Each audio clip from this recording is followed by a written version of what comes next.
In this video, let's discuss the code for data normalization. So in the previous video, we have already discussed the theory regarding that. Let's go through the code. So initially, we are importing all the required libraries like NumPy, Pandas, Matplotlib, and Cbound. So Cbound is an extra library that is built on top of Matplotlib. And then we are reading the CSV file. So we are having winedata.csv. And here we are mentioning use calls 0, 1, and 2. Basically, in this wine data, if you observe the data set, there are many columns like class level, alcohol, malic acid. Like there are many columns, but we are not interested in all these columns. We are only interested in few specific columns. That is like first three columns. That's why like I'm writing views calls equal to 0, 1, and 2. Like that, whenever you wanted some specific columns to be taken out of the CSV file, you can mention like this. And then if you check the data frame, it contains only the first three columns. And then like there is something called as histplot. Histplot is like at this particular value, what is the number of data points that we are having? Like let's say in this data frame, we are having alcohol and malic acid. Let's think that these two are our inputs and this class label is our output. So let's try to observe like for some value of alcohol, what is the number of data points occurring? Like it is some continuous value, so we can think of it as like in this particular range, what is the number of values that we are having, or how many times that particular alcohol values got repeated. That count is shown over here. And here we are keeping KD equal to 2. That means kernel density estimation. It will just, it is approximation to this particular histogram. Like it will represent the density of points at that particular range. So let's see the individual KD plot itself. So it will look something like this, and corresponding to it, this is the density of points. Like let's say if you are taking 13, so this much points are at the range 13. That means we can think like some near to 36 or 37% of the points are at value 13. Like that, you'll get some info out of this KD plot and his plot. Okay. And similarly, let's try to see the same with malic acid. And this is the like histogram for malic acid. And here if you observe these like alcohol values are ranging from 11 to 15 most of the time. And similarly, if you observe the malic acid, it is ranging from something a little less than 1 to near to 6. So this is the range of malic acid. And similarly, this is the corresponding KDE plot for that. Okay. And if you wanted to observe like how the data points are varying. Like in class label, we have three classes, and we are making a scatter plot with the x-axis as alcohol and y-axis as malic acid. And hue we are taking class label. That means it will change the color based on whatever column that we have mentioned. Here hue is class label. So in class label there are three different values. For each of the value, it is showing with different colors.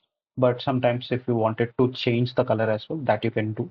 So like we can in palette we can mention the colors that we wanted. So here for one I'm mentioning black, and two I'm mentioning red, and then for three I'm mentioning green. So the corresponding graph is looking something like this. Okay. So this is the distribution of points that we are having. And now let's do the splitting. So here if you observe the test size is 0.25. That means 25% of the points will be going into the testing data set, whereas the remaining 75% are going into the training data set. So this is what we are doing over here. And these are the corresponding shapes after splitting out the data. And in order to apply the scaling technique, that is data normalization, we can simply use this particular min-max scaler from sklearn.preprocessing. So basically, like here, if you observe, malic acid and alcohol are in these two are in different scales, right? These are not in common scale. So here, if you observe, alcohol is ranging from 11 to 15, whereas malic acid is ranging from 1 to 6. So as these two are in different scales, we can apply our data scaling technique, right? So, and how can we do that? We can do simply using min-max scaler. And if we carefully observe, we are fitting on training data, and then transform, we are applying both on training and testing. So in fit, what will happen? With fit, it will find out the min and max value in the specific columns that we are having. So in the train data frame, what are the columns that we will be having? We'll be having the input columns. And what are our input columns? Our input columns are alcohol, and then we are having malic acid, right? So for this alcohol and malic acid individually, it will find min and max values. Okay.